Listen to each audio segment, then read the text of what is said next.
छत्तीसगढ़ में हुई व्यावसायिक शिक्षा भर्ती परीक्षा अब विवादों में घिर गई है। समग्र शिक्षा विभाग ने जेम पोर्टल के जरिए 7 निजी कंपनियों को ठेका देकर 1500 से ज्यादा पदों पर भर्ती की, तो कांग्रेस ने इस पूरी प्रक्रिया पर सवाल खड़े कर दिए। मामले को लेकर सियासत भी तेज हो गई है और सभी की नजरें सरकार के अगले कदम पर टिकी हैं।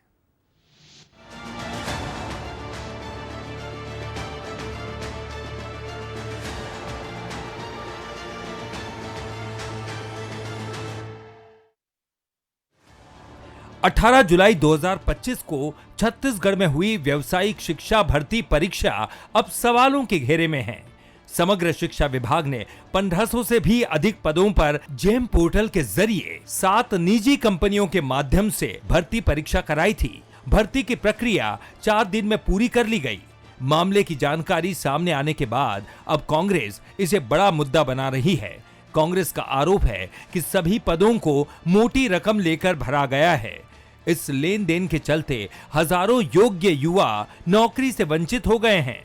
कांग्रेस ये भी आरोप लगा रही है कि परीक्षा में पारदर्शिता नहीं थी, कि समग्र शिक्षा विभाग में ठेका कंपनी के माध्यम से निकाली गई भर्ती आवेदनों को स्क्रूटनी करके भर्ती हो जाता है। ये 3 दिन में कैसे संभव है? बकायदा स्टाम्प पेपर में ये लिख लिया, मतलब लिखकर मंगाया जाता है। भ्रष्टाचार या लेन देन नहीं हुआ है स्पष्ट रूप से।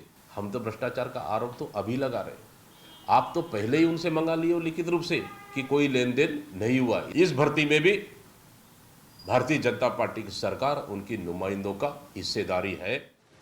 कांग्रेस ने समग्र शिक्षा विभाग में इस मामले को लेकर सवाल खड़े किए हैं।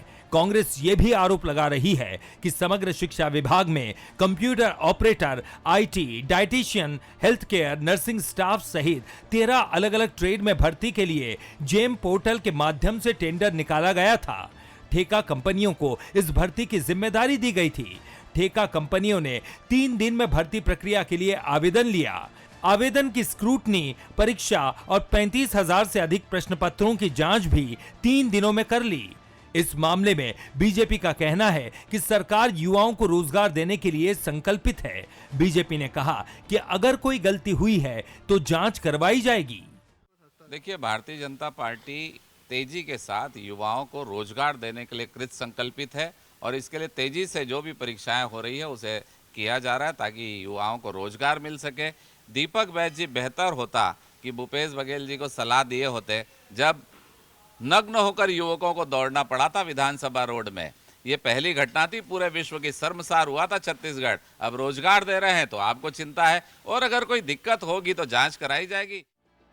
छत्तीसगढ़ में साय सरकार बनने के बाद विपक्ष लगातार मुद्दे उठा रहा है।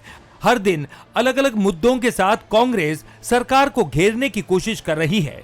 ताजा मामला समग्र शिक्षा विभाग का है।